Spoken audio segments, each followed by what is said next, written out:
Hello and welcome to this week's episode of The Mailbag, our version of our Q&As where we get to answer your questions that come in via DMs or emails.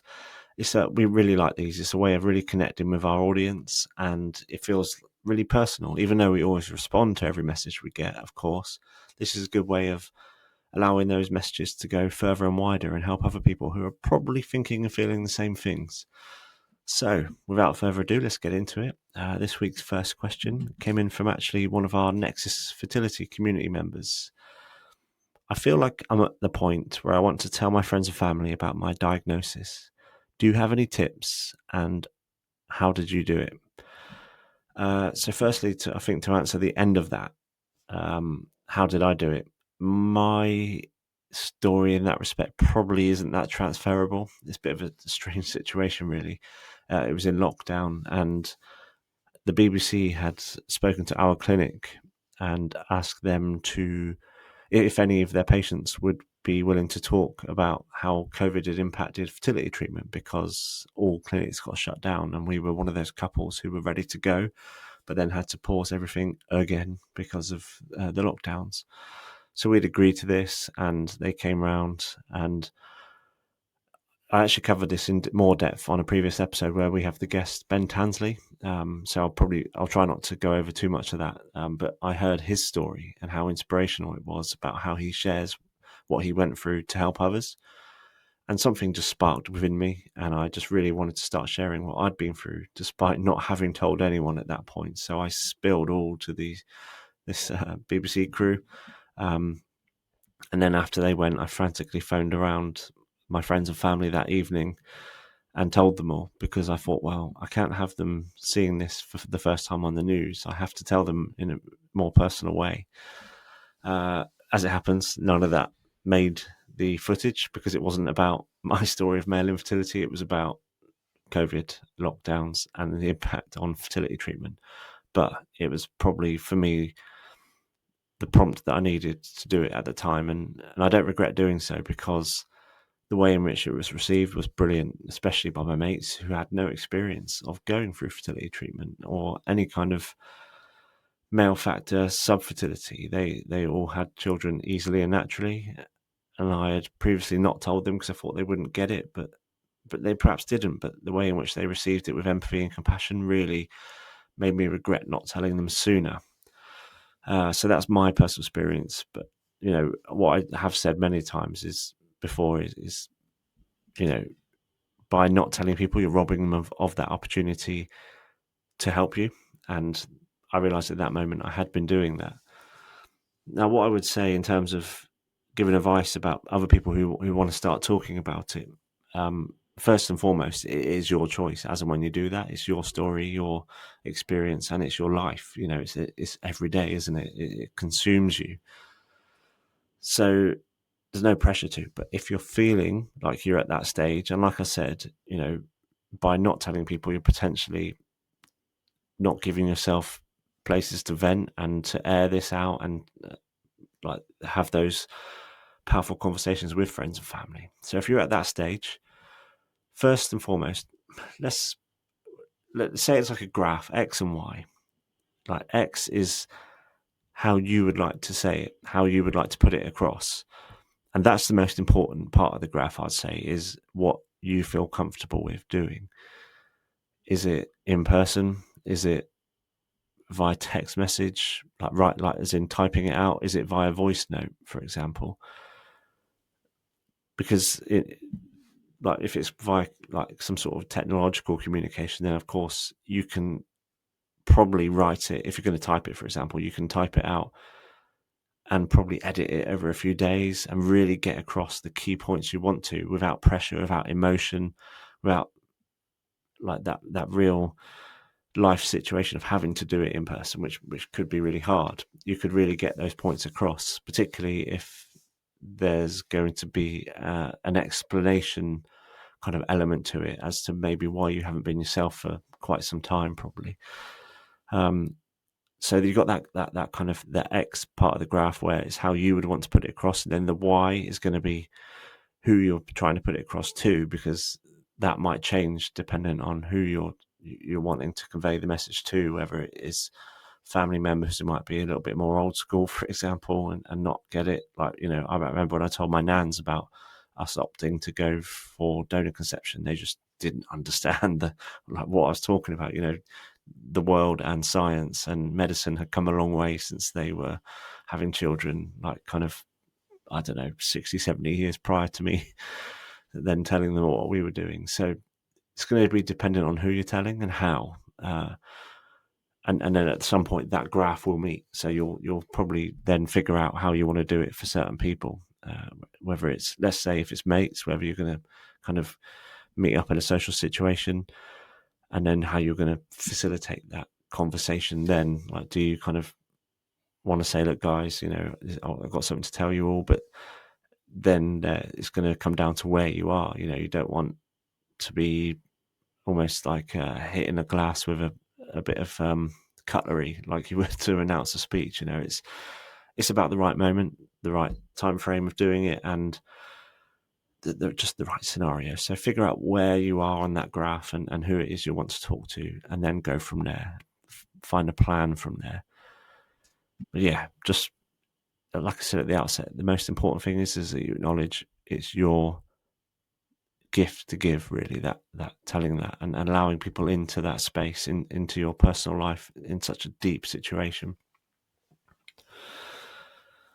The next question, this one came into me via Instagram. It says, what would you change about your infertility journey? And yeah, the quite simple answer for that one is nothing.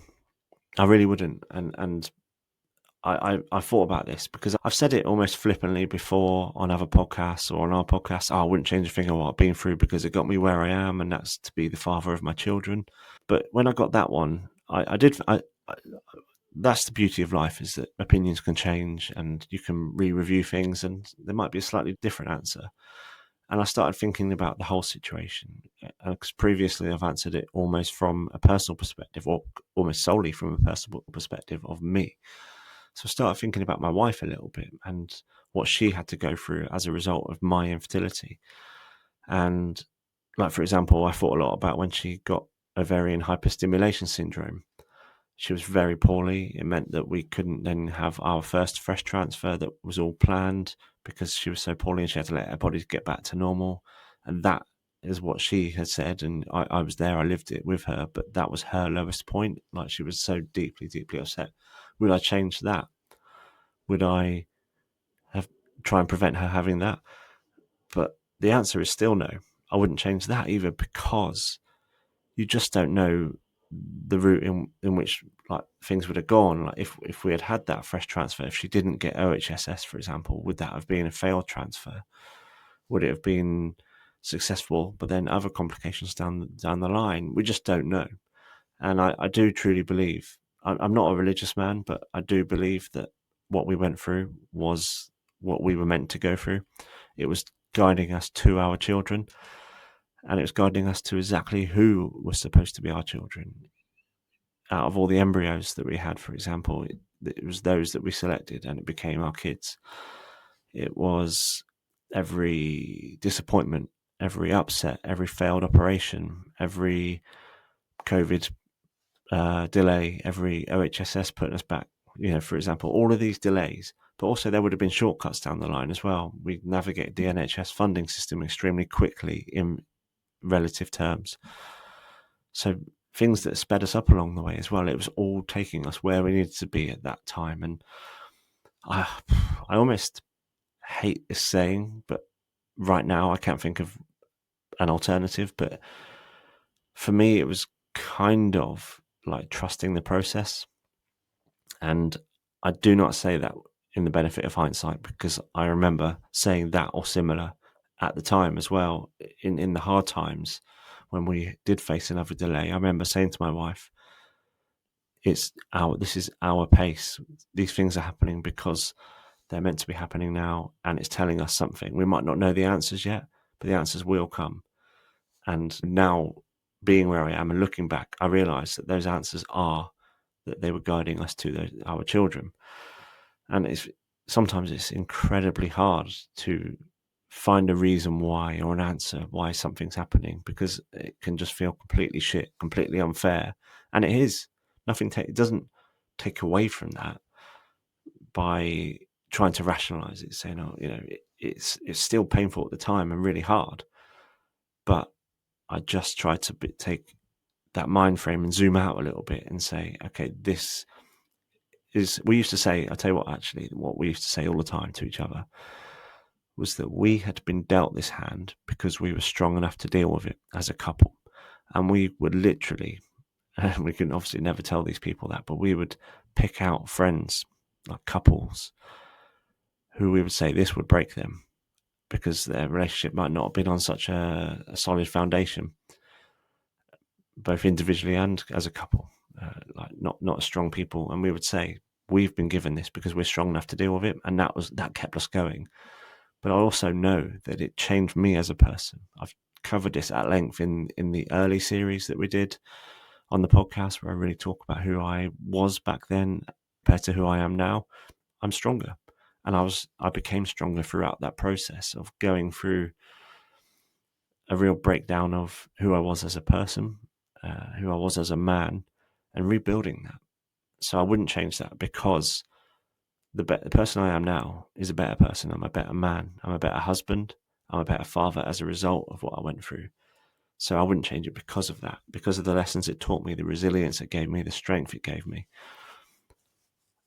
And like I said, I know it can sound almost flippant, saying it from hindsight, but truly, I remember changing. I remember the feeling of changing when I was going through this without an answer.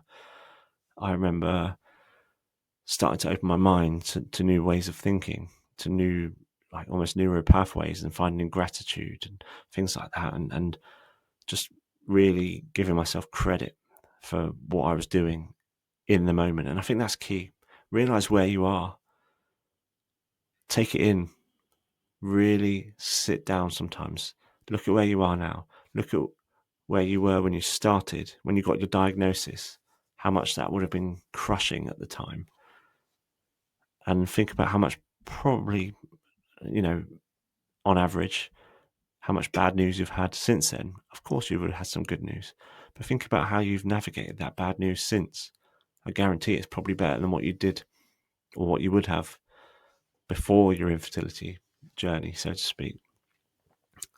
It's a horrible thing to go through. Of course, it is. It's life-changing, but there are many, many lessons and many ways in which you can come out better and stronger as a result. And that's what I clung on to. I just kept telling myself that all the way through. So I feel like I hopefully haven't rambled too far off topic. Well, I haven't really, but it's a long answer because I think it deserves it. Really lean into that sense of self as to who you are, who you're becoming as well. Because it's, well, to use my name as an example, but I became Shaun 2.0 as a result of what I went through. So yeah, deep on that, I think. So the third question. We want to tell you about Impril, the unique supplement for conception, which is recommended by fertility specialists for both men and women. We know that poor nutrition is one of the leading causes of infertility, but we are also aware that it's practically impossible to maintain a diet that's perfectly balanced, especially for conception. Choosing the right supplement can be confusing. Many multivitamins contain strong antioxidants, which may actually damage sperm quality. Impril is made from activated micronutrients, which help every cell within the human body, from the biggest, the egg, to the smallest, the sperm. These micronutrients have been clinically proven to significantly improve live birth rates for men and women who have previously been struggling to get pregnant. You can find out more and hear from couples who have used Impril by visiting fertilityfamily.co.uk. If you decide this is for you, there's a 10% discount just for our listeners. So make a note of the code MF Podcasts 10. That's capital M, capital F, podcast, all in lowercase, 10. I feel like my wife and I are not the same couple as before we started treatment. We feel distant. That's yes. I feel like that that is probably something that a lot of people go through. We certainly were like that. I like to think that we were like an elastic band. We may have been stretching apart at times, but we always kind of sprung back together. It never snapped. And we found methods of navigating that. It's what I would say, because it obviously, when you are getting that bad news heaped on you each time, or another appointment where they're telling you just to do this or wait for a little bit longer or spend a little bit more money, the pressure heaps. It really does. And where do you go after that? You go home usually, and that home, our homes are, if you're listening in England, it's a saying that a man's home is his castle or something along those lines. It's our place of safety, but sometimes going through something as hard as a fertility struggle, like navigating treatment, sometimes your home can feel like a prison because it's where those difficult conversations happen.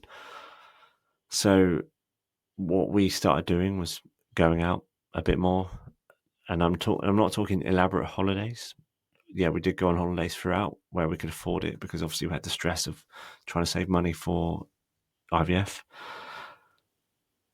But it's just going on day trips, overnighters, little weekend trips, even just in England, just escaping those four walls, because sometimes conversations weren't happening there. We were just going around in circles. So by changing the scenery, getting out, going elsewhere, finding a little bit of joy, think back to who you were before as a couple, before the treatment. What brought you joy? What made you laugh as a couple? Try and remember what it was. It's not that far ago. I promise you that just have to think about it and try and recreate some of that joy. Was it like go for walks together, or playing sports, or walking a dog, or cycling? I don't know, anything that worked for you as a couple before.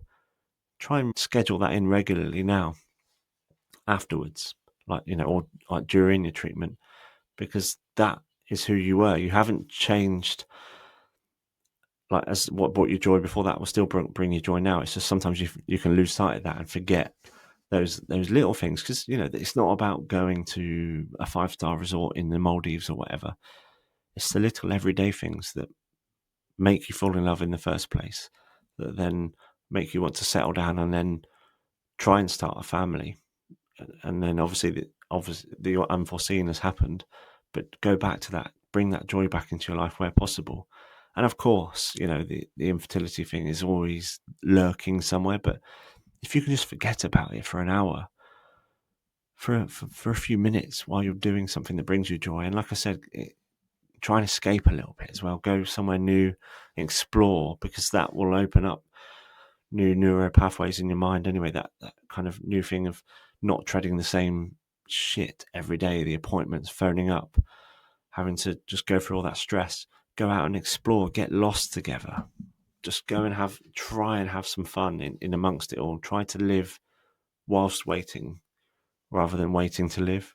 It's easier said than done, but it can be done, because of what we did. We went through this, like I said, try and be like elastic bands. And even though there might be a bit of tension sometimes, you come back together, and it is possible. And it's about finding that joy. And I tell you what is as important as well, is I'm talking, what I've mentioned there is a lot about stuff together.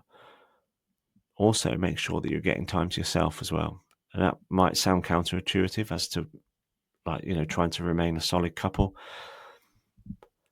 But if you are like what I did, I started isolating myself from my friends, from my family as well too. But mostly what comes to mind in this example for me is I was isolating myself from my friends because I was terrified that of triggers of hearing another pregnancy announcement, or that I would desperately want to tell them, but I wouldn't. And it was heaping more and more pressure on me. So I just was avoiding things that would bring me joy and give me an escape, usually from day-to-day life before the infertility stuff. So I started doing those again. And just by going to the pub with your mates or playing football or whatever, it gives you that complete escape. And, I think it was the first question tonight about someone being ready to tell their friends. Even after I told my mates, I then said to them when we would meet up, look, I don't want to talk about that today. And sometimes they would ask me questions almost out of duty or politeness, it would feel sometimes. And I really appreciate that. But I'd say, look, I appreciate you asking, but I just don't want to go there today. I just want to come and forget about it. And that is so important, just to have your times where you're escaping it, even if it's for an hour in the gym, or like I said, playing football or whatever else it is. That can really fill your cup, give you that energy, that dopamine, endorphin hit if you're doing something active, for example, which will then allow you to go back to your partner and feel refreshed, having had that time away from it as well. And it gives you more energy to then give back to her. So ensure that you're getting that time to yourself, whether it's with others or to yourself. Again, I found that making sure I exercised every day, and it's, again, not about going hell for leather. It's if I was just going out for a walk, just getting my own headspace. And what I found actually really, really a good use of my time was I'd go for a long walk, but not have headphones in, because that was not allowing me. Sometimes I would, of course, I just want to listen to loud music or a podcast, but I've found some real solitude in going for a long walk in nature without headphones and just listening to the environment, to nature, but also to my own thoughts. And then again, it allowed me to go back to my missus refreshed. My cup was more full, which enabled me then to be able to give more to her. So yeah, absolutely.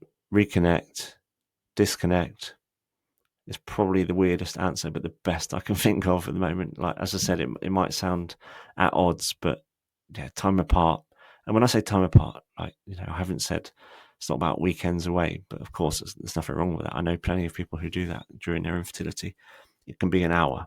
So just make sure you're getting that. Fill up your own cup, and time together as well, doing the things that brought you joy before you were going through this shit, because that joy is still there, I promise you.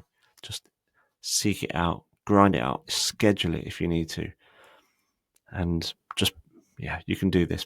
Just reconnect with yourself, with your partner. Okay. Hopefully I've hit the nail on the head with that one. It was a bit of a rambler again, but this is, I think with all of this, there's no concise, simple answer. Often it is an exploration of my own thoughts, as well as trying to answer these questions. So that brings us to the end of this week's mailbag, and I believe, unless I'm mistaken, that brings us to the end of this series. I think all the episodes are done, all the mailbags are done. So we're going to take a short break on the podcast, but it doesn't mean we're going anywhere. You can always find us. We are always available. We are always here for guys and their partners if you need to ask us questions on behalf of your fella. You can find us from various places. So first of all, the podcast, you can contact us at the Male Fertility Podcast at gmail.com, or on Instagram it's at the Male Fertility Podcast, or at Nexus Fertility on our support platform. You can pretty much connect to everything, our podcast and us. So Nexus with an X and Y, nexusfertility.com, or on Instagram at Nexus Fertility.